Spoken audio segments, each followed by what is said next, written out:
Yo, what's up? How's it going? What's good, guys? As you can see on the screen and by the thumbnail when you clicked on it, we're finding out today on what ender pearls are and how they're made. So without further ado, all these are in the description. Like, subscribe, check out the website, and let's get into this. This theory might be kind of easy to you. You may be thinking, well, Endermen have pearls in their chests and they use those pearls that they adapted to teleport.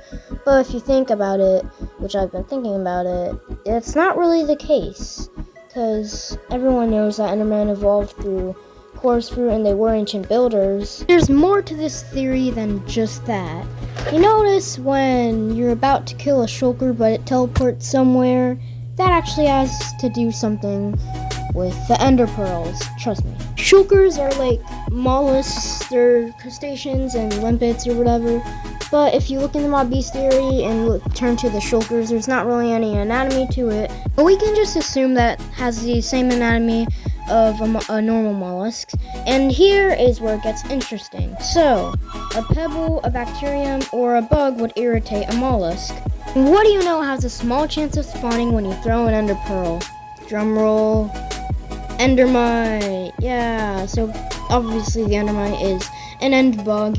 And that would probably be what makes shulkers produce pearls. Oh, there's an interesting one. Shulkers produce pearls. And also, as you can see on limpet anatomy, there is a mantle. And all the other mollusks have a mantle, which create pearls. But what about the Endermen? Endermen teleport from the coarse fruit. They don't use the pearls, but they still have pearls. Why? As we know, Endermen and Endermites hate each other. The reason Endermen might hate Endermites is because they use them to make pearls. Trust me, look at the anatomy. Endermen have the same thing all mollusks have. A mantle, which mollusks use to create pearls. And that might be the reason that Endermen still have pearls in their chest, because the mantle is located in their chest, and that's where they make pearls when they kill Endermites. So yeah, that's pretty much the lore solved, but the video is already pretty short. I don't really want to end it like this, so without further ado, let's theorize more. Also, before we theorize more, I do want to give some credits to Dragonic, which gave me the idea for some of this video, and the rest I did myself, so here you go. So here's a tiny theory, and then I'm going to do a big theory. How do shulkers stick to walls and go upside down and all that stuff? Well, see the spiral on the bottom? I'd say that'd be the foot, and there'd be like grooves on the foot, like there's footprints or whatever, so they can stick. Yeah.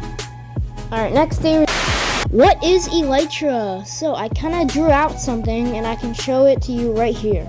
First off, the endermite gets 1 point because it's from the end, but it gets -1 point because it doesn't have wings, so that's 0 points. The phantom gets 2 points because it actually, you can repair it with phantom membranes, and the bottom of its wings does kind of look like Elytra, but the phantom gets -2 because it's not from the end and it's literally called a phantom, so basically it's not really that real.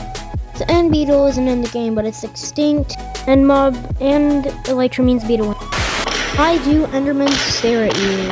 So Endermen are like, they've seen you do everything. Like, Steve is basically a monster in the game, so they just probably don't want you to do anything to them, and they're defending themselves. And Endermen don't really even defend themselves when they're against an iron golem, which I guess that's because they created them themselves, because they're just the evolved ancient builders. Anyways, that's the end of the video. Like, subscribe, check out the website, support us, comment or whatever if you can comment. Bye.